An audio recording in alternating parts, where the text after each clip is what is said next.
Okay, so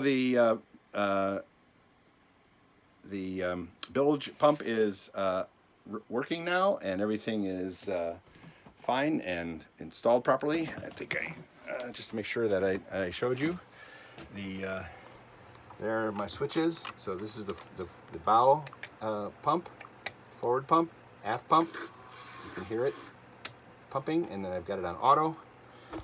You want to keep it on auto whenever you're you got the bilge plug in, especially when you're on the hard. There's no need to keep the bilge plug in. When you're our launch date has been moved up to May 30th, so I'm going to leave the bilge plug in. We have another 7 days, and now the bilge pump is finally reinstalled with new wiring and should be good now for until it dies. And who knows how long bilge pumps last. This is the first bilge pump I've bought that has a built-in float valve or float switch, and I got the rule. I mean, there's that's the main brand that's around here. You can get some other ones online, but most of the stores around here, most of the ship stores, only carry rule.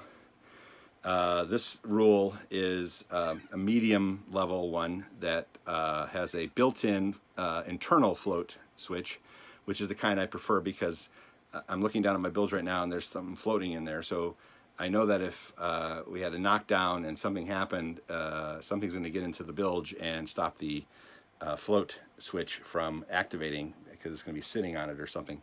So I want to make sure that the float switch always operates no matter what happens to the boat. And we're going to go ahead and I don't know if I mentioned this, but I found the wire clamps. I knew I'd find them just as I was finished. Finally done with something today. It feels so good to have something finished. Anyways, here are my water tanks. I don't know if I've ever showed you these. It's been a long time since I've worked on them. As you can see, there's some inspection holes there. Those are for the bilge, or the keel bolts. And again, I don't know why you'd want to have access to the keel bolts if you're not replacing your keel. If the keel gets knocked off, there's no need to get to the keel bolts, and you're going to take the tanks out. If the boat doesn't sink, you're going to take the tanks out anyway, so what's the point? That's the least of my worries. I want to get, these are 62 gallons. I think there's 40 in the front, or 20 in the front and 40 in the back. And I think if I get rid of those inspection hoses, I'd get another 10, 15 gallons out of these tanks. I want to have them rebuilt. These ones, somebody had left them in during the winter with water in them and they cracked. So they were not holding water when I first bought the boat. And so this way I sealed them up with our favorite, what's the brand? Flex Seal, Flex Tape. I hope it's potable, that allows you to drink water from it, because I've been doing it for the last couple of years. But I do use a zero water filter, so hopefully that will screen out any kind of plastic nasty stuff that's coming out of the Flex Tape. Anyways, once the boat is getting very close to being finally finished and livable, we're going to be doing some long-term cruising this year, so I'll have a good chance to see what's still missing. Obviously, I want to put a hot water tank in. I want to put a water accumulator tank. It had a hot water heater in the original design, but that was removed.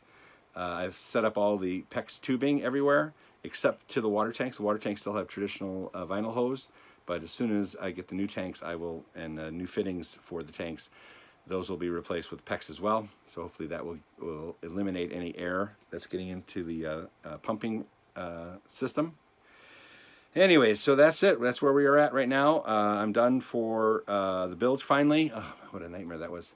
I pumped out the engine bilge before we launch, so that'll be good. You dump that out in the proper holding tank. And we're done. So now we can put all the wiring away and everything else and clean up the boat and get the settee put back together. Maybe this year I'll have my instruments set up, so you'll be able to watch me work with a Raymarine network and set it up so that I can have my speed, my wind speed, and depth all available through my network. I have a repeater, a Raymarine repeater screen here in the chart table. So I'd be able to read all the instruments right here inside the cabin while the boat is either on autopilot or somebody else is steering, and be able to keep an eye on what's going on. So many things, so many things.